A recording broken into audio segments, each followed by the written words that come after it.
the stakeholders were in my school, because I'm pretty sure that it's going to be quite different.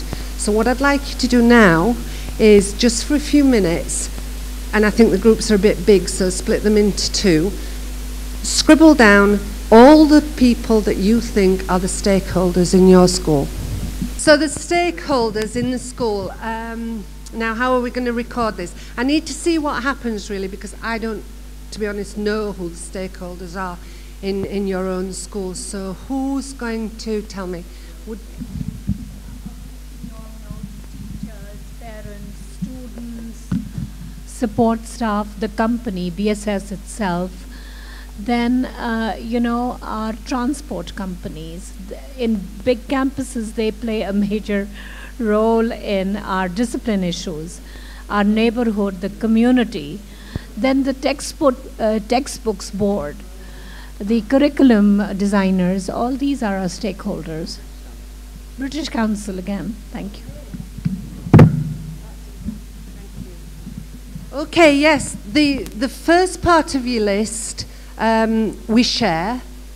So just for the benefit of the others, it was obviously the children, the parents, and I think those of you that have heard me speak so far will know how important I think they are.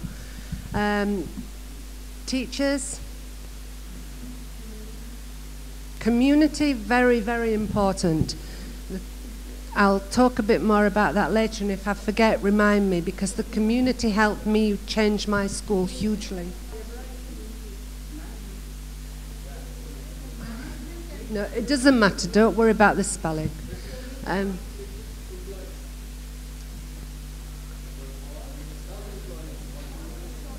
Yeah. Anybody got anything else?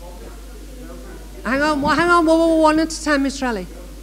The government, yeah, the government, and what a bind they can be, even in the UK. Any more? A different one?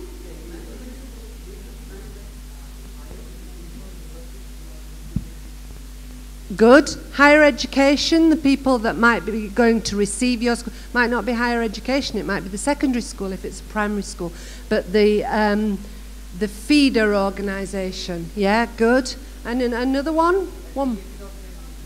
Sorry? Affiliated organisations. Okay. Curriculum designers, and you said textbooks, didn't you? Right, yes. Curriculum designers, yeah. Okay, thank you, Deborah. You didn't know you were going to have to work, did you?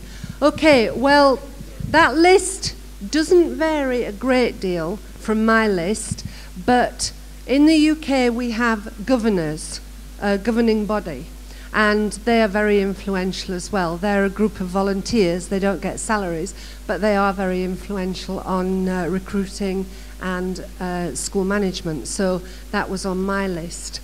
So that's the first step done. We've identified all stakeholders.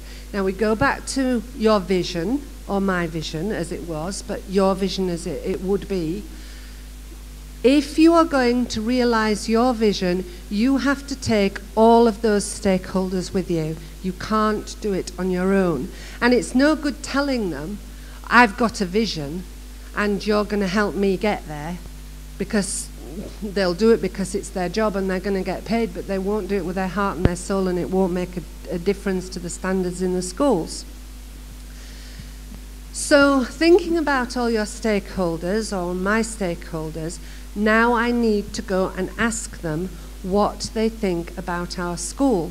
Well, you can't just go along, because a word of caution that I would give to all of you is, I found myself at one stage in this process with so much information, I just didn't know what to do with it all. It took me ages and ages and ages to collate it all, and speed is of the essence anyway, so that wasn't good.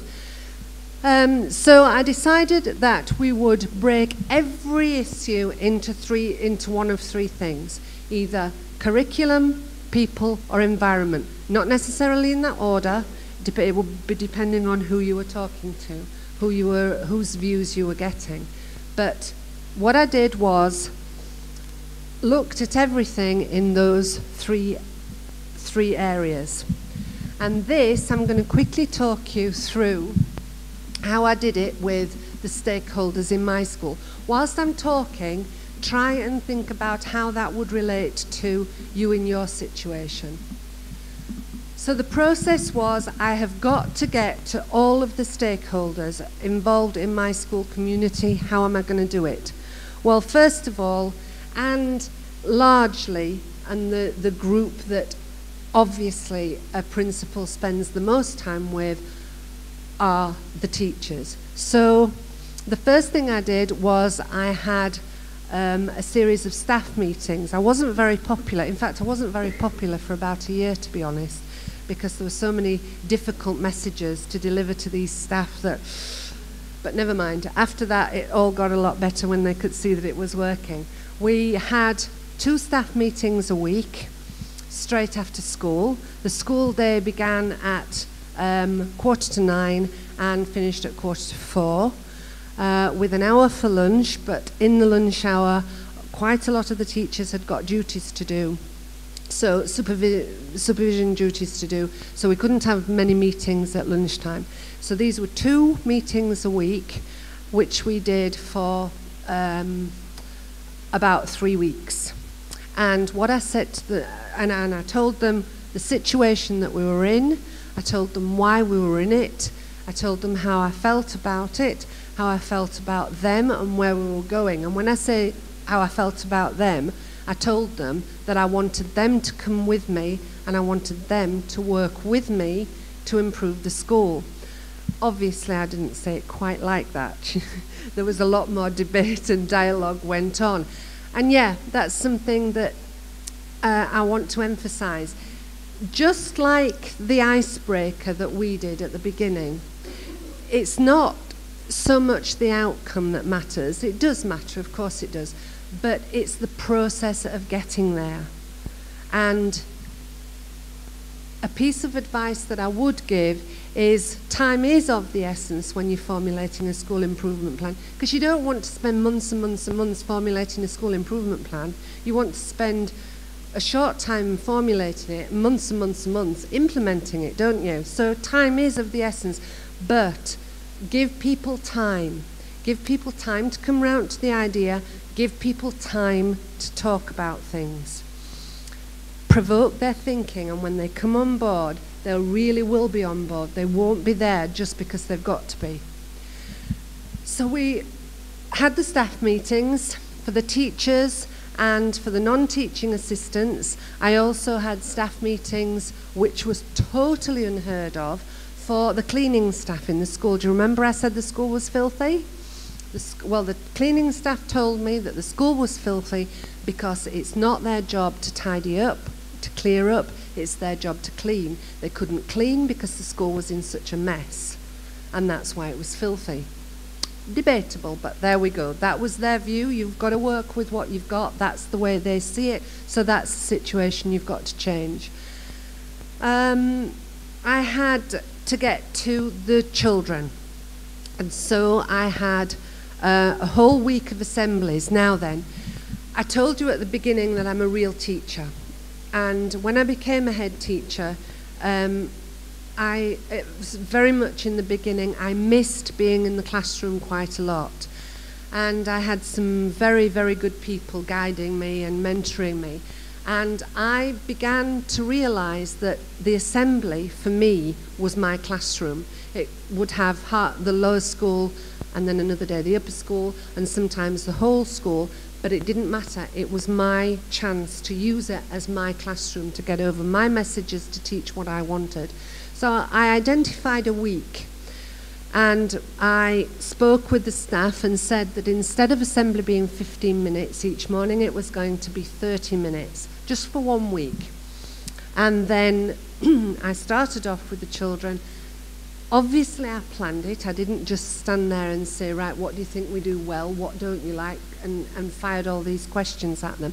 I planned it, and what I planned was that over the week, over the four days of the week, we would come up with the things that the children liked, didn't like, thought we should do that we didn't do, and thought that we did do that we shouldn't do, if you're following that. And then what we did on the Friday, we made a big deal about inviting all the staff into our assembly, and the children did a presentation to the staff about what they thought of our school and where it was going.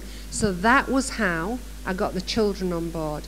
Now, I've got to say I did indulge myself in this because I did enjoy it a lot. And when you listen to children talking about their teachers, it is so informative because children do know their teachers. And you can, if you're brave enough, you can learn an awful lot about yourself if you talk to children. I'll just tell you a very quick funny story. A tradition in my school, as it is in many British schools, at the end of the summer term, in a primary school, it's year 6, and they leave, and it's very usual that there'll be a leavers assembly on the second to the last day or something, and usually the students write little plays themselves, or poems or stories about their teachers. My goodness, is that a learning curve for one? If when you're a head teacher and somebody walks on stage and mimics you, oh my goodness. Like, I never knew that I went, stop right there. And a child in an assembly one day, she was acting out being me.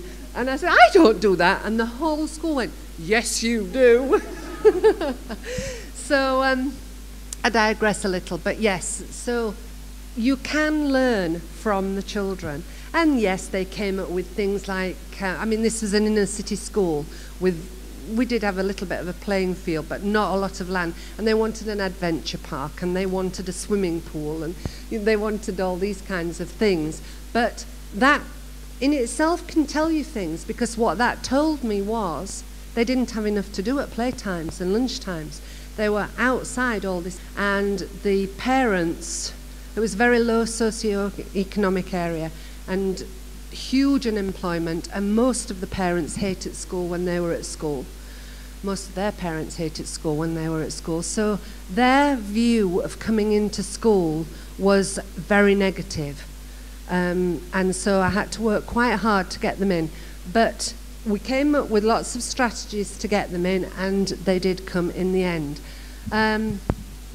I gave the students questionnaires and I gave the parents questionnaires, and that was where I got a bit legged up with information. So if you use questionnaires,